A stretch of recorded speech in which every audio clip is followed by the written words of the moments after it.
पूर्णिमा व्रत कथा।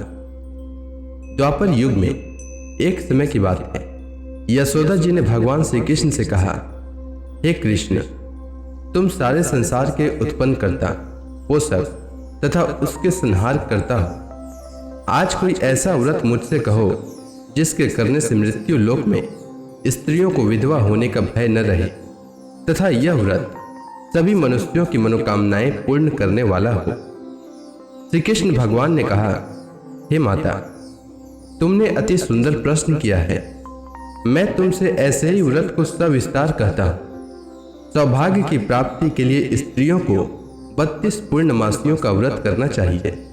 इस व्रत को करने से स्त्रियों को सौभाग्य संपत्ति मिलती है।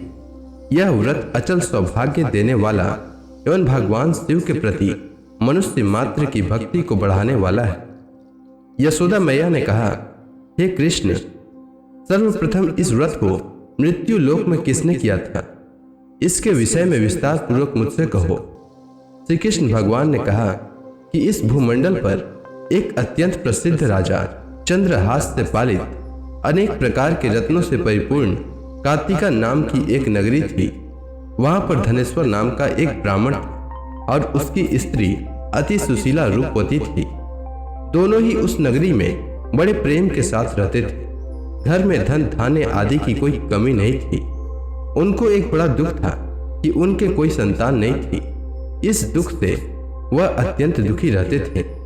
एक समय एक बड़ा तपस्वी योगी उस नगरी में आया। वह योगी उस ब्राह्मण के घर को छोड़कर अन्य सब घरों से भिक्षा लेकर भोजन किया करता था। रूपवती से वह भिक्षा नहीं लिया करता था। उस योगी ने एक दिन रूपवती से भिक्षा न लेकर किसी अन्य घर से भिक्षा लेकर गंगा किनारे जाकर भिक्षान को प्रेम पूर्वक खा रहा था कि तभी धनेश्वर ने योगी को यह सब कार्य किसी प्रकार से देख लिया। अपनी भिक्षा के अनादर से दुखी होकर धनेश्वर योगी से बोला, महात्मन, आप सब घरों से भिक्षा लेते हैं परंतु मेरे घर की भिक्षा कभी भी नहीं लेते। इसका कारण क्या है? योगी ने कहा कि निसंतान के घर की भीख पतितों के अन्न के तुल्य होती है और जो पतितों का अन्न खाता है वह भी पतित हो जाता है। चूंकि तुम निसंतान हो अतः पतित हो जाने के भय से मैं तुम्हारे घर की भिक्षा नहीं लेता। धनेश्वर यह बात सुनकर अपने मन में बहुत दुखी हुआ और हाथ जोड़कर योगी के पैरों पर गिर पड़ा और कहने लगा, हे महाराज, यदि ऐसा है तो आप मुझको पुत्र प्राप्ति का उपाय बताइए। आप सर्वज्ञ हैं, मुझ पर अवश्य ही यह कृपा कीजिए। धन की मेरे घर में कोई कमी नहीं है परंतु मैं पुत्र न होने के कारण अत्यंत दुखी हूँ। आप मेरे इस दुख का हरण करें, आप सामर्थ्यवान हैं। यह सुनकर योगी कहने लगे, हे ब्राह्मण, तुम चंडी की आराधना करो। घर आकर उसने अपने स्त्री से सब वृतांत कहा और स्वयं तप के निमित्त वन में चला गया। वन में जाकर उसने चंडी की उपासना की और उपवास किया। चंडी ने 16वें दिन उसको स्वप्न में दर्शन दिया और कहा, हे धनेश्वर, जा तेरे पुत्र होगा परंतु वह 16 वर्ष की आयु में ही मृत्यु को प्राप्त हो जाएगा। यदि तुम दोनों स्त्री पुरुष 32 पूर्णमासियों का व्रत विधि पूर्वक करोगे तो वह दीर्घायु होगा। जितनी तुम्हारी सामर्थ्य हो आटे के दिए बनाकर शिव जी का पूजन करना, परंतु पूर्णमासी को 32 हो जाना चाहिए।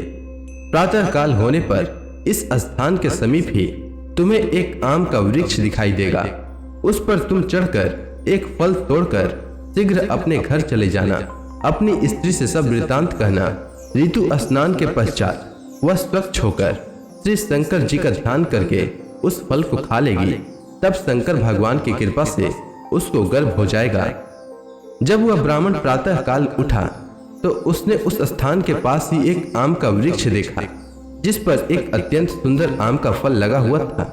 उस ब्राह्मण ने उस आम के वृक्ष पर चढ़कर उस फल को तोड़ने का प्रयत्न किया परंतु वृक्ष पर कई बार प्रयत्न करने पर भी वह चढ़ नहीं पाया। तब तो उस ब्राह्मण को बहुत चिंता हुई और विघ्न विनाशक गणेश जी की वंदना करने लगा। हे दयानिधि, अपने भक्तों के विघ्नों को नाश करके उनके मंगल कार्य को करने वाले, दुष्टों का नाश करने वाले, रिद्धि सिद्धि के देने वाले, आप मुझ पर कृपा करके इतना बल दें कि मैं अपने मनोरथ को पूर्ण कर सकूं। इस प्रकार गणेश जी की प्रार्थना करने पर उनकी कृपा से धनेश्वर वृक्ष पर चढ़ गया और उसने एक अति सुंदर आम का फल देखा। उसने विचार किया कि जो वरदान से फल मिला था वह यह है और कोई फल दिखाई नहीं देता। उस धनेश्वर ब्राह्मण ने जल्दी से उस फल को तोड़कर अपनी स्त्री को लाकर दिया और उसकी स्त्री ने अपने पति के कथनानुसार उस फल को खा लिया और वह गर्भवती हो गई। देवी जी की असीम कृपा से उसे एक अत्यंत सुंदर पुत्र उत्पन्न हुआ, जिसका नाम उन्होंने देवी दास रखा। माता पिता के हर्ष और शोक के साथ वह बालक शुक्ल पक्ष के चंद्रमा की भांति अपने पिता के घर में बढ़ने लगा। भवानी की कृपा से वह बालक बहुत सुंदर, सुशील और विद्या पढ़ने में बहुत ही निपुण हो गया। दुर्गा जी की आज्ञा अनुसार उसकी माता ने 32 पूर्णमासी का व्रत रखना प्रारंभ कर दिया था, जिससे उसका पुत्र बड़ी आयु वाला हो जाए। 16वां वर्ष लगते ही देवी दास के माता पिता को बड़ी चिंता हो गई कि कहीं उनके पुत्र की इस वर्ष मृत्यु न हो जाए। इसीलिए उन्होंने अपने मन में विचार किया कि यदि यह दुर्घटना उनके सामने हो गई तो वे कैसे सहन कर सकेंगे। इसलिए उन्होंने देवी दास के मामा को बुलाया और कहा कि हमारी इच्छा है कि देवी दास 1 वर्ष तक काशी में जाकर विद्या अध्ययन करे और उसको अकेला भी न छोड़ा जाए। इसीलिए साथ में तुम चले जाओ और 1 वर्ष के पश्चात इसको वापस लेकर लौटना। इसके बाद सब प्रबंध करके उसके माता पिता ने काशी जाने के लिए देवी दास को एक घोड़े पर बैठाकर उसके मामा को उसके साथ कर दिया। किंतु यह बात उसके मामा या किसी और से नहीं कही। धनेश्वर ने सपत्नी अपने पुत्र की मंगल कामना तथा दीर्घ आयु के लिए भगवती दुर्गा की आराधना और पूर्णमासियों का व्रत करना आरंभ कर दिया। इस प्रकार बराबर 32 पूर्णमासी का व्रत पूरा किया। कुछ समय पश्चात एक दिन वह दोनों मामा और भांजा मार्ग में रात्रि बिताने के लिए किसी ग्राम में ठहरे हुए थे। उस दिन उस गांव में एक ब्राह्मण की अत्यंत सुंदरी, सुशीला, विदुषी और गुणवती कन्या का विवाह होने वाला था। जिस धर्मशाला के अंदर वर और उसकी बारात ठहरी हुई थी, उसी धर्मशाला में देवीदास और उसके मामा भी ठहरे हुए थे। संयोगवश कन्या को तेल आदि चढ़ाकर मंडप आदि का कृत्य किया गया तो लग्न के समय वर को धनुर्वात हो गया। वर के पिता ने अपने कुटुंबियों से परामर्श करके निश्चय किया कि यह देवीदास मेरे पुत्र जैसा ही सुंदर है, मैं इसके साथ ही लग्न करा दूं और बाद में विवाह के अन्य कार्य मेरे लड़के के साथ हो जाएंगे। ऐसा सोचकर देवीदास के मामा से जाकर बोला कि तुम थोड़ी देर के लिए अपने भांजे को हमें दे दो, जिससे विवाह के लग्न का सब कृत्य सुचारू रूप से हो जाए।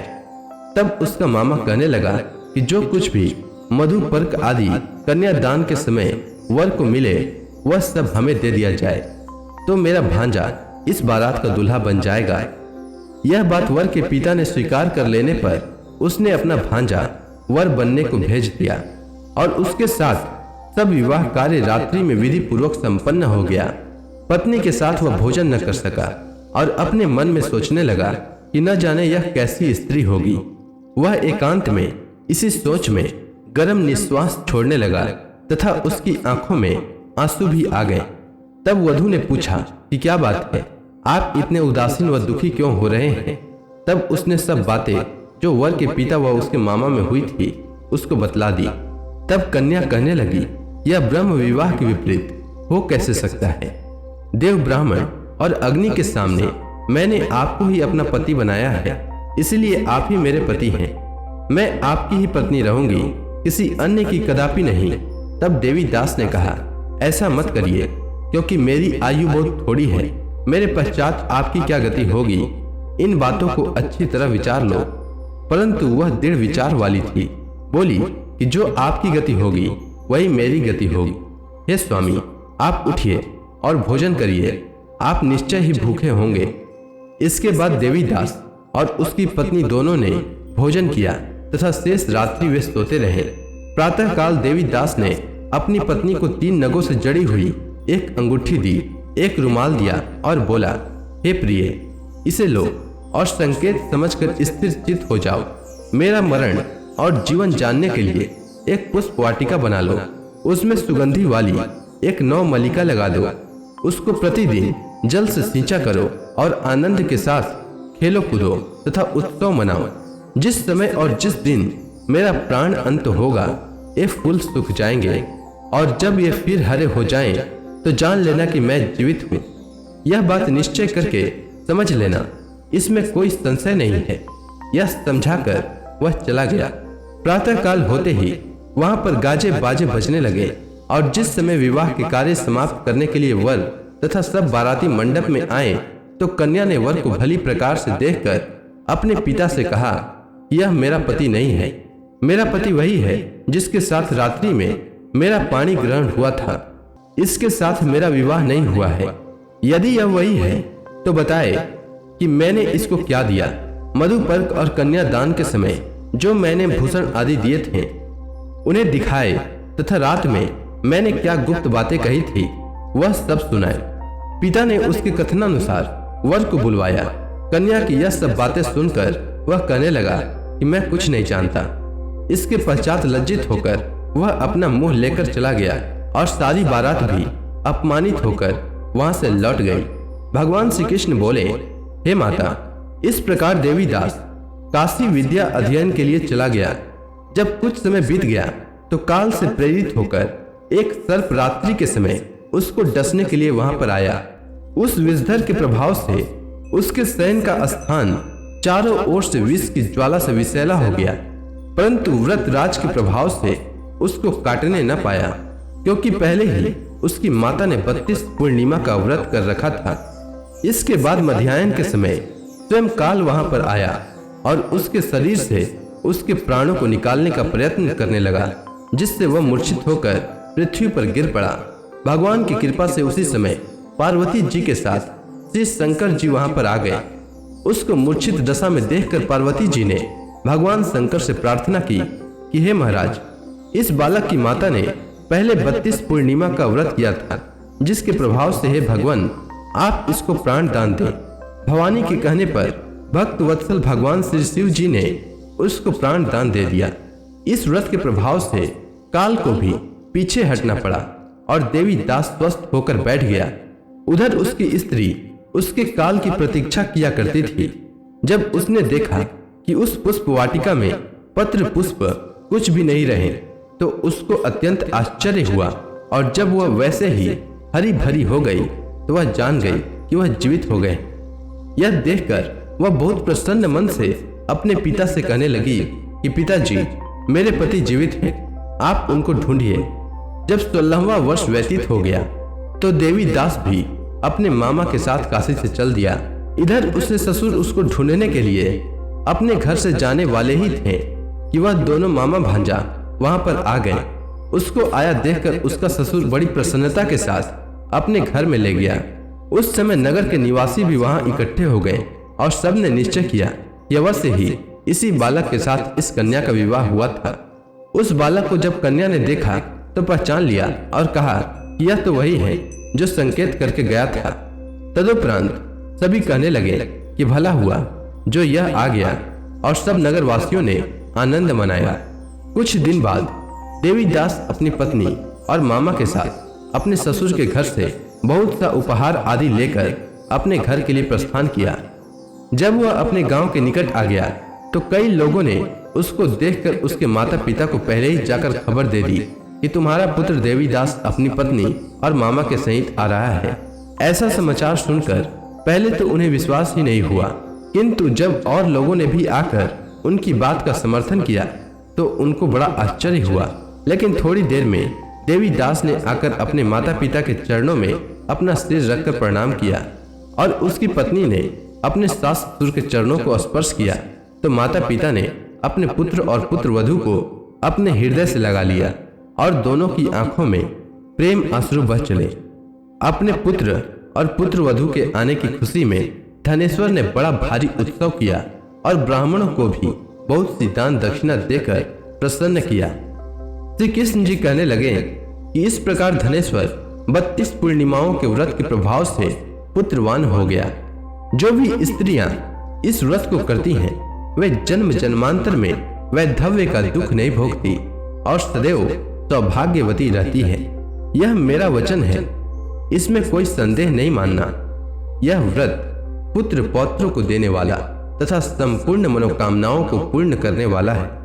32 पूर्णिमाओं के व्रत करने से व्रती की सब इच्छाएं भगवान शिव जी की कृपा से पूर्ण हो जाती है, इसमें कोई भी संदेह नहीं है।